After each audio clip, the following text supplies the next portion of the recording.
Hello, and welcome to mentorDINO. I'm your host, Caitlin Rossier. I am an architect and founder of mentorDINO.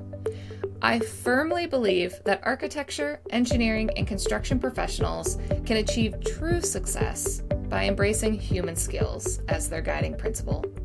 So each week, I interview amazing professionals in and around the AEC industry as a way to share stories, inspiration, and advice for others finding their own unique career path.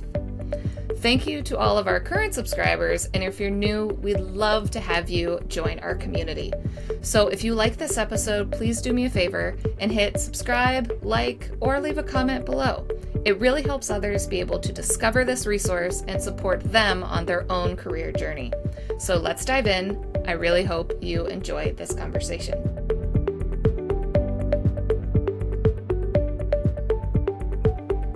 Welcome to the mentorDINO podcast. I would like to welcome Kelsey Ahumada, Managing Principal at Portica Architecture in Phoenix, Arizona. Thank you so much, Kelsey, for taking the time to speak with me today. Yeah, thanks for having me on.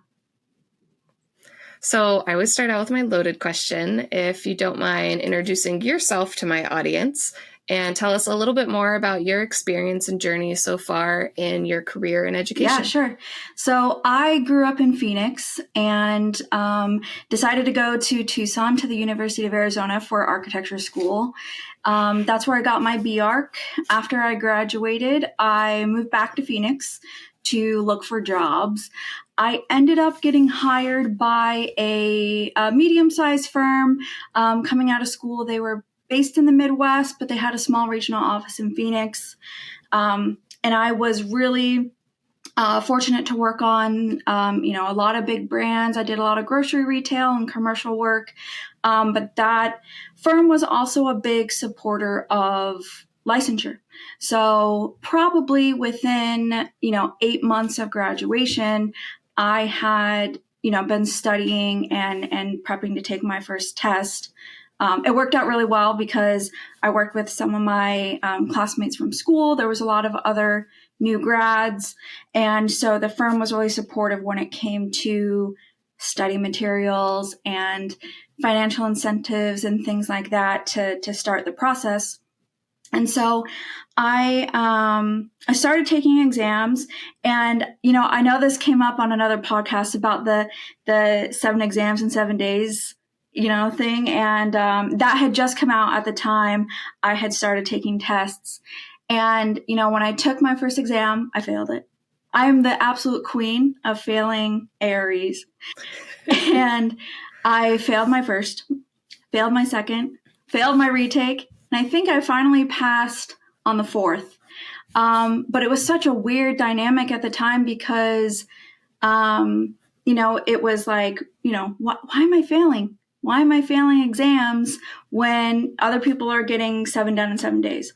So that was a big hurdle to kind of jump through. But pretty much from the day I started taking, or the month of my first exam, 3 years later is when I finished. So it took me about 3 years and 15 AREs later. And finally hit that milestone. So that was really, really exciting. And again, like I said, the firm was really supportive.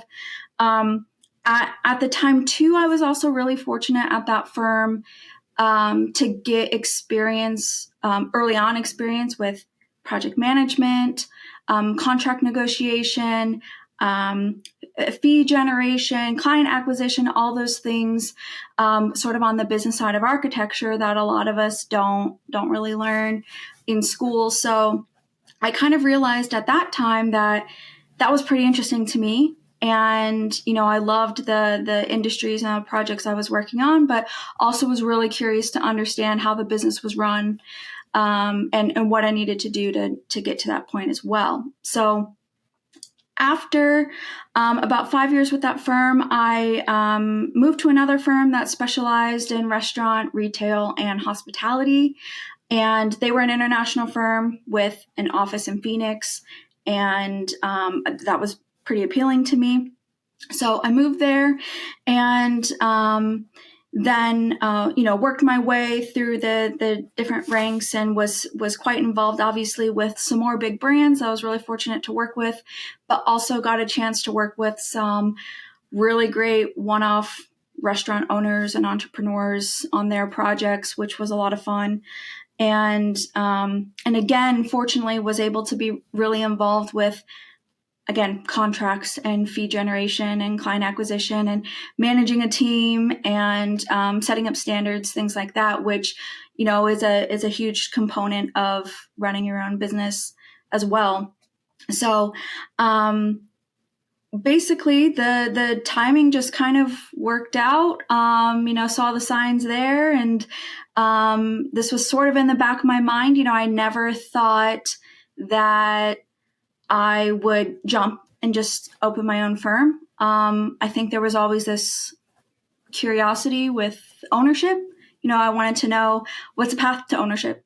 What's the, what is it going to take for me to get there? How's the company structured? And I kind of always knew in the back of my mind, I was always happy in the positions that I had, but I always knew in the back of my mind that, like, okay, if I can't get ownership here, I might have to do it on my own. So that's what kind of took me from, that to reality to where we sit right now. Yeah. And so I want to back up and we'll get through your entire story. So I want to pull back and go back to you taking 15 AREs, because I was running the ARE series. And if anybody still wants to give me a story, I'm happy to share it. And I failed 2 exams during the process and, was hesitant to put my story out there. And when I started collecting stories and I started getting people that failed 8, 9, 10, 14 exams, and like I almost cried for them. Like, I know what that gut punch is when you fail and when you just are so down on yourself, and then you have to pull yourself up and go to work that day, because for when we took it in 4.0, you wouldn't find out for a week. Oh, I can't. And so it was. You start to get superstitious. It was whenever you got that email. Yeah, you start to get superstitious, right? And think like, I don't even know if it worked out this way, but if you took a test on a Tuesday, you might get a response before the weekend. And then I'm West Coast. So, if I started refreshing the web page at, 3 a.m., I might be able to see results. So I didn't sleep, for a week. And yeah. I tended to get them on Thursdays. So like I was always more nervous on a Thursday. And if I didn't get it that Thursday, I'm like, okay, I won't find out till the next Thursday. And it's fine. I mean, definitely. But do you have any advice for people getting through all those failures and keeping yourself motivated? I mean, even starting out failing 3 exams, a lot of people would just stop and say, I'm not doing this. It was really difficult, but I think the biggest piece of advice that other people gave me at the time was, don't stop. Don't stop taking exams. Change your strategy. So that's why I didn't retake the first one at that time. I moved on because I was part of a study group too, and we picked an order that we wanted to do them in. And I failed the first one, so I moved on studying with everybody to the next one. And then in my time, kind of went back to the first one to retake it. And so there was, as long as I kept the momentum, I didn't really have time to freak out about the failure. So that would be the biggest thing I would tell people is keep going, don't stop. Taking 15 AREs in 3 years is still taking one every couple of months, which is kind of what I try to achieve, just to keep the habit of studying, the strategy of studying, changing my strategy on studying, obviously, when I would fail and ask around, like, what can I do differently? And then finally, when I did pass one, it really was like a good motivator. There was at least a little bit of confidence built. That's like, okay, I can. It was the easy one at the time, which I don't think any of them were that easy, but it at least gave me enough confidence to keep testing. Yeah. I feel like I think I failed the one that I was most confident in coming out of the exam. The AREs have a way of doing that to people, right? It's like, oh, I got this. Yeah. And other ones where I'm like, oh my gosh, like I'm not usually a big prayer, but I think it was the BDCS. I'm like, please don't make me study all that material again, because that was the big miserable. one for 4.0 with just and I started to get so much material. Superstitious, So on the tests that I would pass, I would keep the same testing center. I would park in the same parking spot. I would wear the same clothes. I would have the same pre-test, post-test routine. And then once I failed another one, I was like, okay, scratch that routine, trying something else. I should call you a Pittsburgher in that nature, because we're always superstitious with our sports. It was basically like, I wouldn't pick the same spot to park, but I'd always be in the same area. I'd always pick the same test time, and then it would always be either on Monday or Friday. Yep. I would tend to pick Fridays. So then it was like long weekend, could relax, clean the house, because I probably hadn't done that in the last 2 weeks leading up to it. Yep. So, and then your firm journey, I know the Midwest firm was still at least 2 offices, but seemed a lot smaller than the international firm. What advice do you have on different firm sizes in growing your career? Well, funny enough, actually, the 2 firms were almost the same size. But what was really interesting is, so the first firm had several offices in the U.S., and still a small regional office, but that regional office had been there for maybe 10 years prior to when I joined.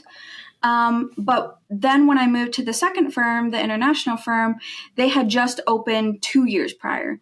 So it was the biggest difference between the two was one kind of had a developed culture and developed standards. And then the second one almost felt like a startup, because it was the first office in the U.S. and it was brand new. So that was the biggest shock.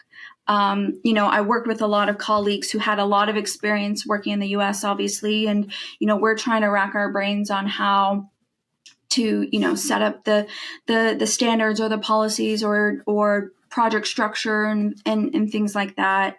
So that was the biggest difference really between the two. Yeah. I know that startup culture within a big firm, because that's how the Pittsburgh office was for me. And it's not easy to jump in when you're used to a firm that's established, has their culture, has their systems. Even though everybody's constantly evolving and adapting them, it's very different to come in and, our firm had firm standards, but it's like that culture was kind of a question mark, and in that beta stage, figuring out what it is. And when you were looking for a job, I know that was more like 2014, which is about the time that I graduated school. And it was not easy to find a job in architecture here in Pittsburgh. So how was it out in Phoenix during that time? No, it's funny you say that, because I think I applied to 21 or 22 different firms in Phoenix. And it was really tough because nobody wanted a new grad. Everybody wanted, the 5 to 7 year experienced people that they had lost during the recession. So, not only did they not want to pay new grads to come in, they didn't really like that we didn't have any experience really, and they were going to have to take so much effort to train us. And I think a lot of the smaller firms in Phoenix couldn't have afforded to do that. So I was really lucky with the firm that picked me up, because they have a big support for new grads and a good training system. And they bring in a lot of new grads every year too. So I got really lucky, but it did take a few months. Yeah. I remember, I think I only had one job offer, and it was like, okay, got a job offer, done. That's where I'm going. Yep. I think after I accepted this job offer, I got one call back for an interview after I'd already accepted the job. But I was like, look, I just needed a job. Like, this is good. Yeah. You're good. You're happy. It's just like, I will get a paycheck. I'm happy. So. Yeah. And then I'll go find a firm later that actually aligns with everything I would want. But to be honest, at the time, I didn't even know. I didn't even know what I wanted or what type of firm was right for me. I needed a paycheck. So. Yeah.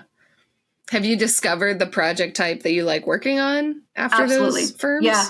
And I think I got really lucky because I fell into that like retail, commercial, restaurant realm and a lot of grocery retail, like I said, too, which kind of unknowingly became a really big passion of mine. So, that's why I applied to the firm afterwards that I did, because it was still kind of in the wheelhouse that I wanted, and right in the same industry that I enjoyed working in, and doing that work to this day. So.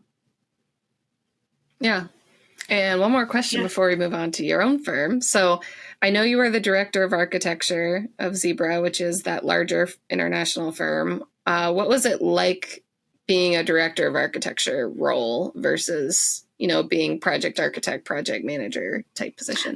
It was really exciting because I was able to, manage a really, really amazing group of architects and project managers and technical staff. And we kind of worked together to make sure we could standardize as much as we could across the different clients. One thing about these project types is they move really fast. You might get a project assignment in January and it's opening in October.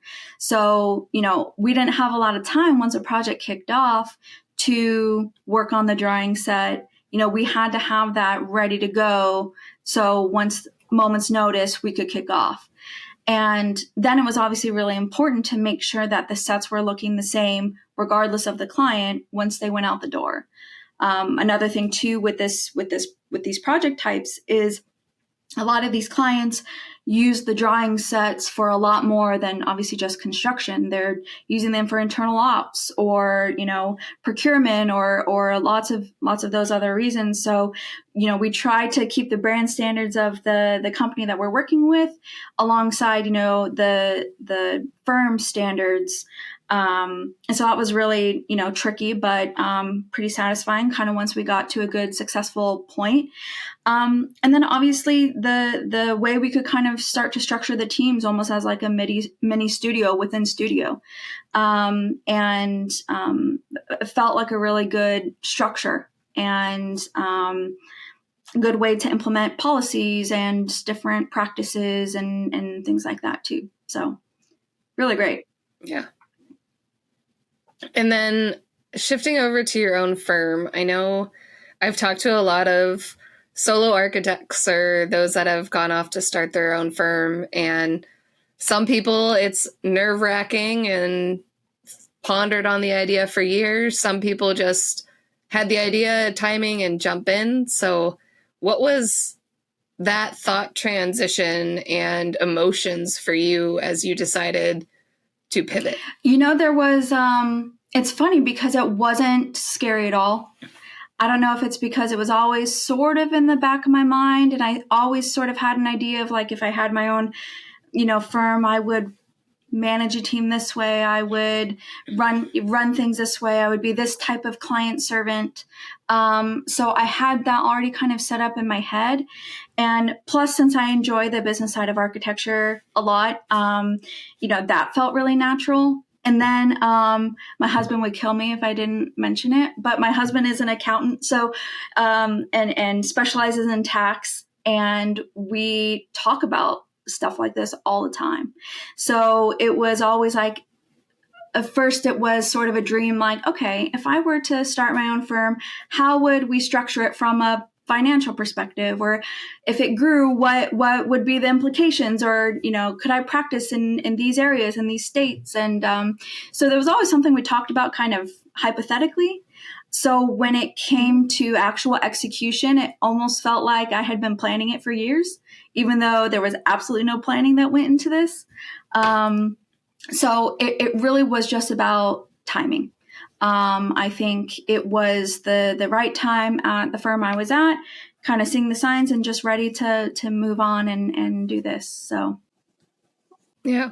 What advice was your husband typically giving from if you start a firm, just somebody with a whole different lens? Oh, yeah. I mean, we have those discussions all the time. He's like, okay, well, it's going to be a single member LLC, and then we're going to do this. And then, if you expense things this way, I'll be able to, get them in the tax returns come next year. And it's always those discussions about, what can be run through the business now that, we weren't able to before.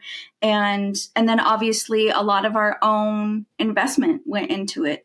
So it was another discussion with him about, okay, where are we going to use some of our own investment and where does it make sense? So it was, I'm fortunate that he's 1,000% supportive of this. And, we made the decision together to basically invest into Portica. So you started Portica this year or last year? No, this year. So I left my firm in December and had been toying around with the name by the end of the year.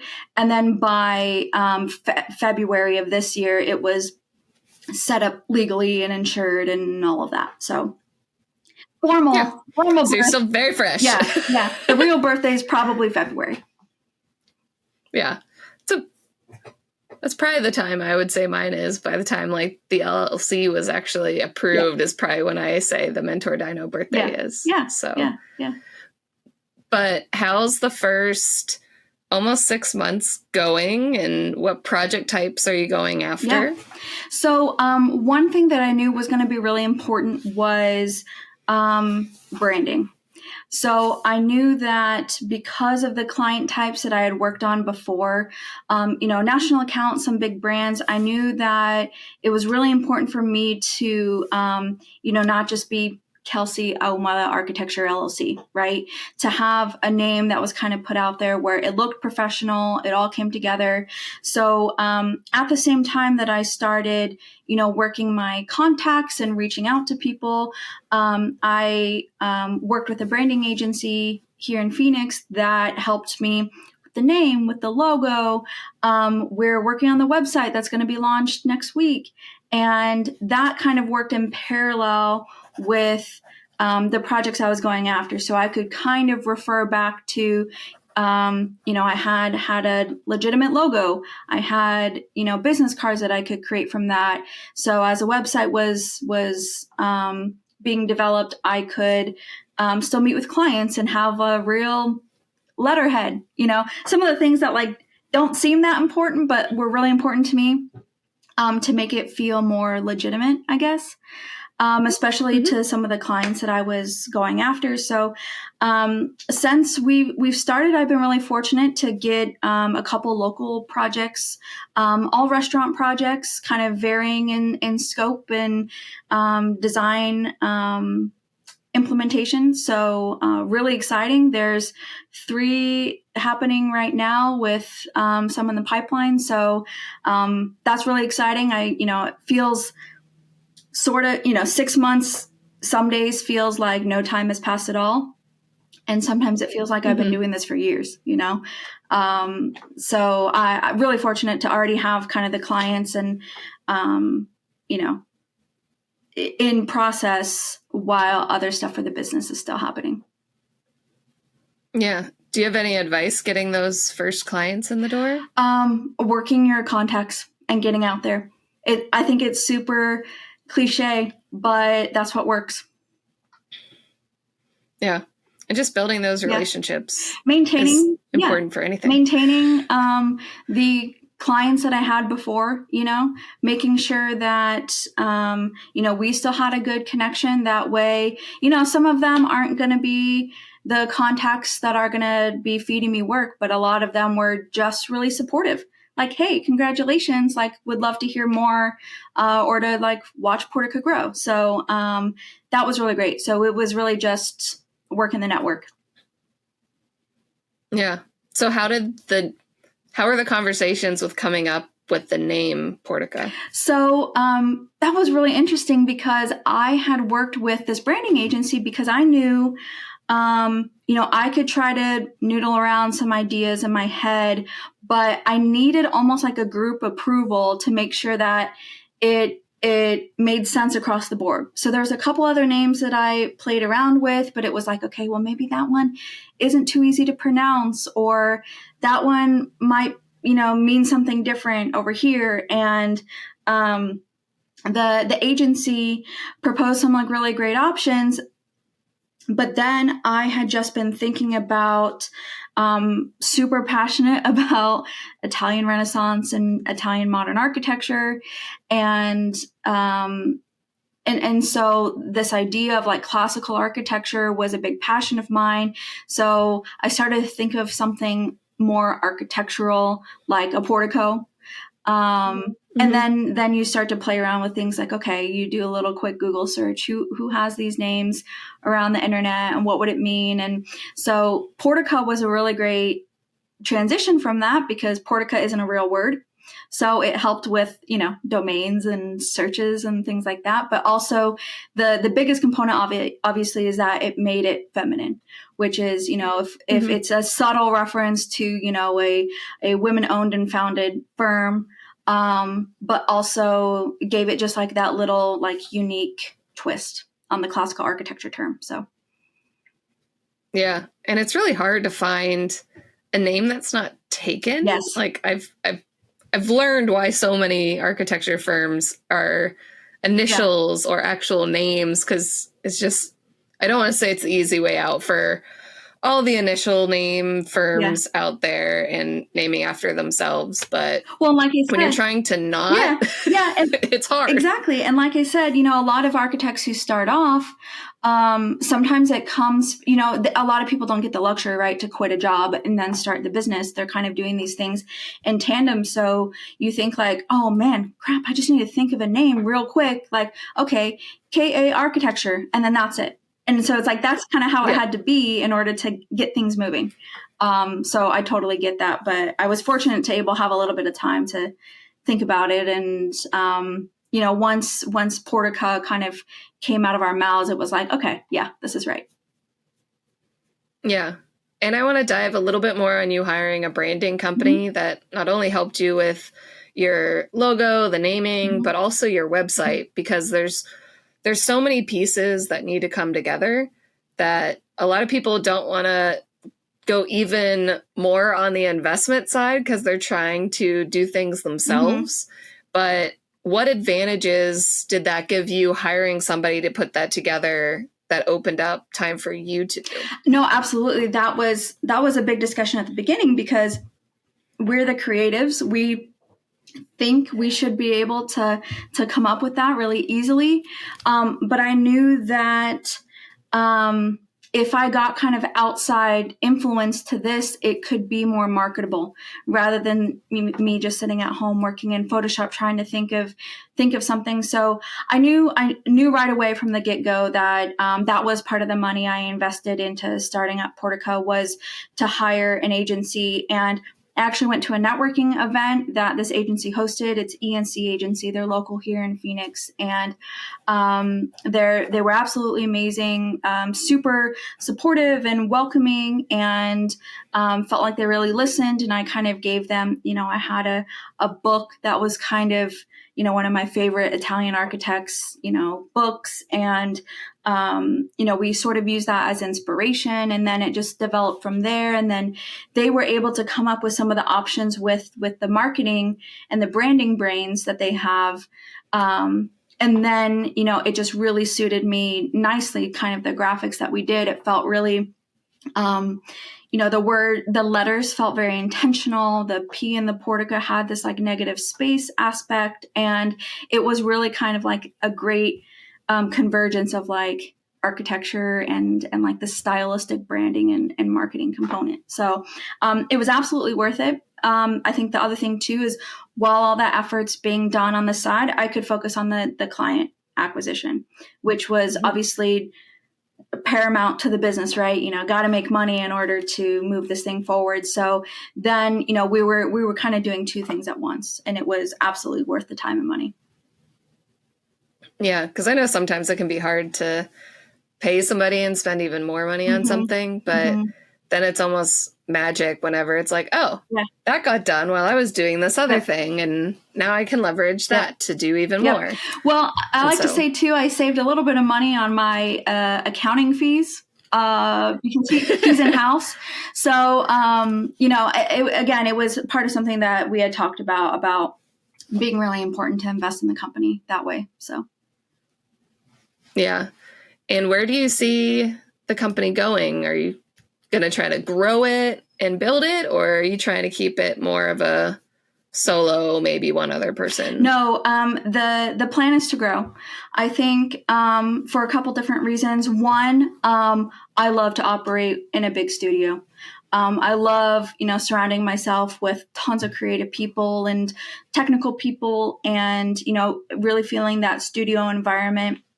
But then also, I think just kind of some of my growth strategies would be, some of the clients that I'm trying to acquire. I want to make sure that there's an adequate team for that too. If, like I said, the pace on some of these, if there's X amount of projects assigned, I want to make sure that I can staff it and improve to those clients, that I can grow with them or grow for them.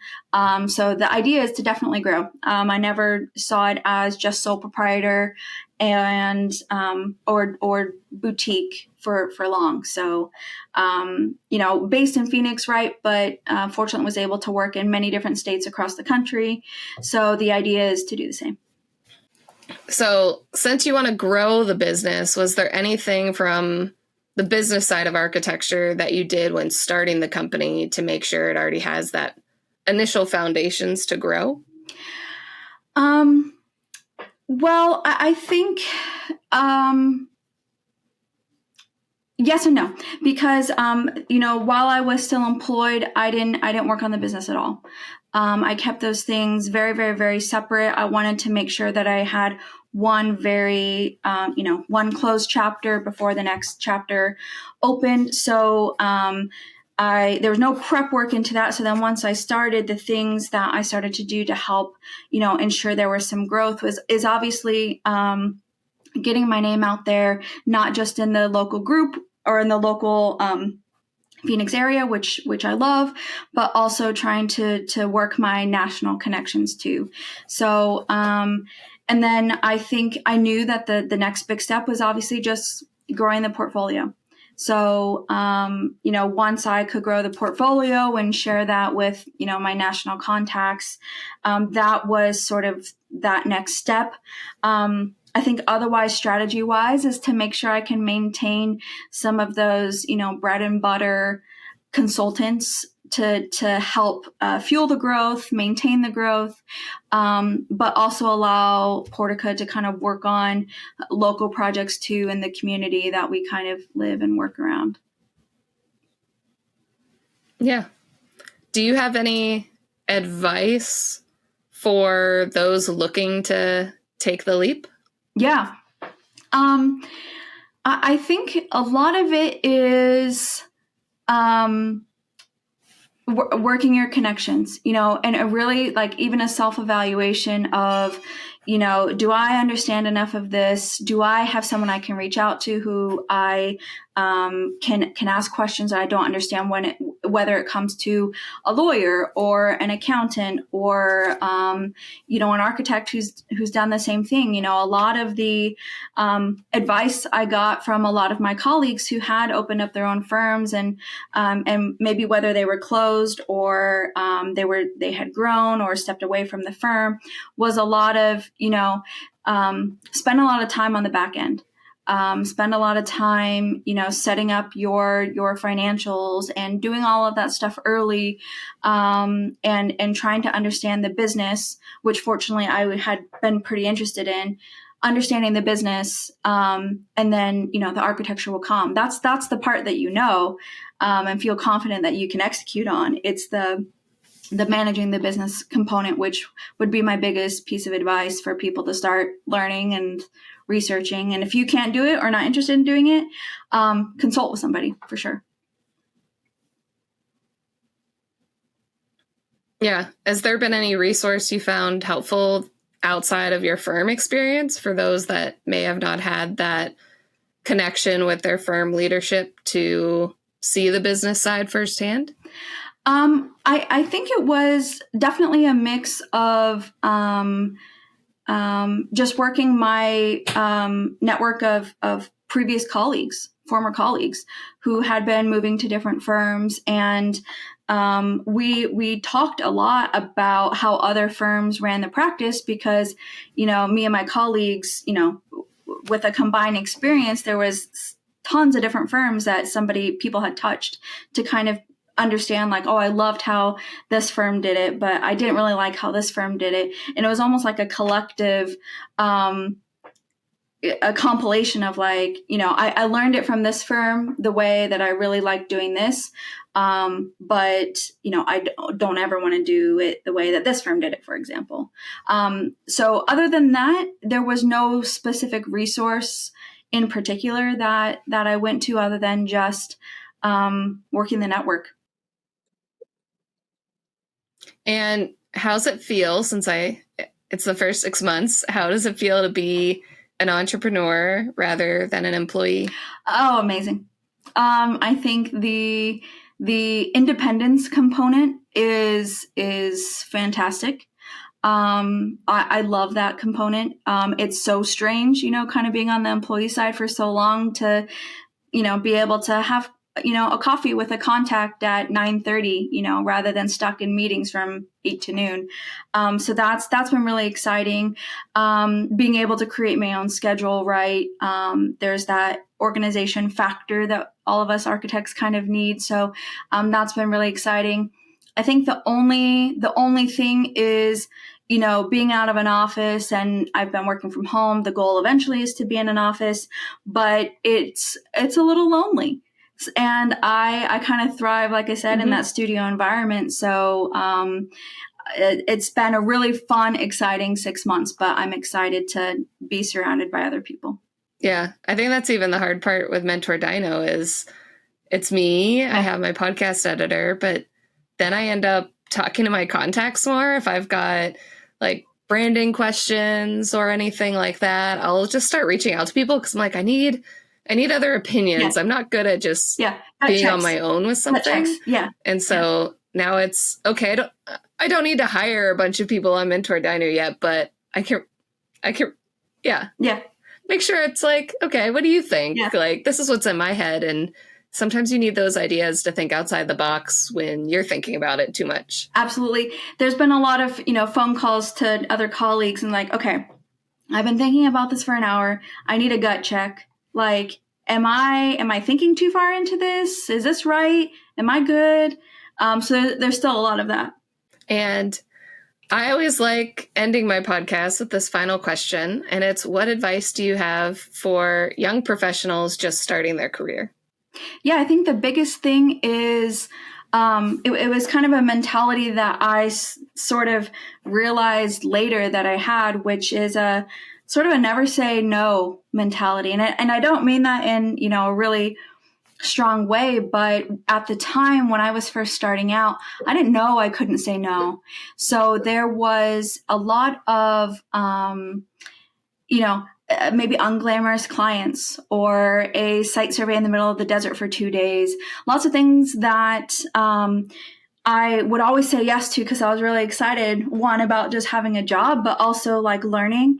And so I always said yes to things that were asked of me. And I think that showed my leadership that I was ambitious and a team player and, willing to do things for the business and for the project. And then what that helped me with later is then, saying no was a little bit more intentional. It's not like I say yes to everything. It's more of I'm only going to say yes to the things that I know are going to support me on my strategy, or I know that I can do successfully. And, if it's going to hurt my client or my business or my colleagues, then, it could be something I say no to. I had more of an intentional decision-making path, I guess, but definitely at the beginning, don't say no. Work on the unglamorous stuff. Draft a lot of bathrooms or door schedules, because all of that stuff, I think definitely pays off. So I think be patient and just kind of be excited about starting off. Yeah, that is great advice. And if anybody's looking to get a hold of you, wants some advice on the business side of architecture, starting their own, or getting through those nasty AREs, or have a project that you could help them out with, what's What's the best way to get a hold of you? Yeah. So a couple different ways. Through the website, you can contact me. You can also reach out to me on LinkedIn. I'm on LinkedIn as obviously my name, Kelsey Ahumada, and Portica Architecture, and also on Instagram. Portica has an Instagram at Portica Arch. And all are good ways to get a hold of me. Yeah, and I will leave links down below. I know you said your website's coming out next week, so it'll definitely be out before we release this podcast, but I'm excited to see what your team has put together for your website and seeing what it looks like. I really appreciate it. Yeah, you can share the link. But thank you so much, by the Kelsey, time this comes out, hopefully website's launched. Yeah, and thank you so much, Kelsey, for taking the time to speak with me today. No, thanks so much for having me on. I had a lot of fun. I hope you enjoyed our discussion today. Learn some advice to take with you and see how our industry is all tied together to create the world around us. Check out the description below for any links or resources we discussed. If you liked the episode, please do me a favor and hit the subscribe button. Give me a thumbs up and leave a comment below. It really helps others be able to discover this resource and support finding that career path that best works for them. If you know someone that has inspired your own career that you'd like me to interview, let me know in the comments below, or you can reach out to me via my website or LinkedIn. I'd be happy to share their story or your own. Thank you again, and I cannot wait for the next career story I get to share with you next week.